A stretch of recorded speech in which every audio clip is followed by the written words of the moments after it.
Hi, I'm Dr. Narda Robinson, Director of the CSU Center for Comparative and Integrative Pain Medicine. I'm here to talk to you about herbs for animals. When people are choosing herbs for their animals, they're probably making several assumptions. First, that the herbs are pure and natural as well as safe for the planet. Second, that there are few to no bad side effects for the animal. Third, that the labels contain accurate information. And fourth, that the product doesn't contain any medications. And 5, that it's all plant-based, because isn't that what herbs should mean? Well, it may surprise you that each of these assumptions has a flaw. So when we assume a product is pure and natural as well as safe for the planet, what factors might be untrue about that? Well, if we had an endangered herb that was over-harvested in the wild, that would be a problem. And what about the growing conditions for a given product? Have there been pesticides and fungicides and herbicides applied? We may also assume that a plant product is safe with few to no bad side effects in a dog or cat. Well, what about those products that are indeed toxic for example, a dog that's not in a human? Or what about interactions with medications? Let's say an animal's going in for a surgery. How might ingestion of certain products increase the amount of bleeding that could happen during that surgery? And then also, another thing we don't know are the safe doses for animals. Another assumption that we might have is that any herb bottle will contain accurate information on the label. But we really need to know what is the species that product contains and which parts of the plant are in there. Is it the root, the stem, the flower? Is it the whole plant? Is it some juice or anything else? Then we need to know, is the active constituent standardized so that from batch to batch that we can be guaranteed that there's a certain amount of active ingredient in that.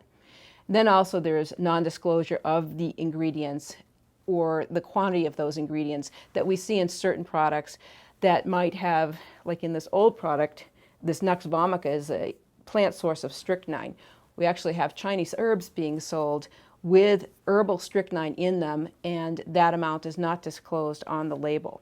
So compare that with a medication where a prescribed medication will have all this list of information available on the indications, the contents, the contraindications, etc.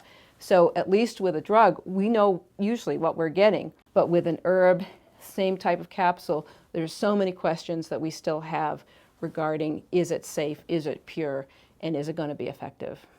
Then there's the assumption that herbs do not contain drugs. There might be any number of pharmaceutical medications that a manufacturer could include in an herbal mixture that just make that combination work all the better, because it might have aspirin or a narcotic that could relieve pain. It could have an anti-inflammatory or a sedative that really makes the herb seem like it's doing the trick when it's actually the drug that's doing it.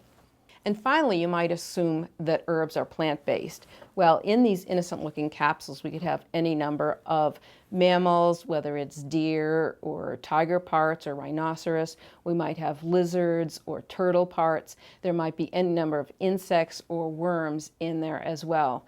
So know what you're getting, because these are not necessarily all plant-based compounds. So what's the best way forward? If you're thinking about herbs for your animal, work with your veterinarian.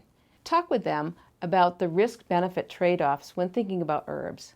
How do integrative therapies compare or add to conventional methods of treatment? And does it have to be an either-or can it be the best of both worlds? And remember, just because it says herbal on the label, don't assume it's safe for your animal.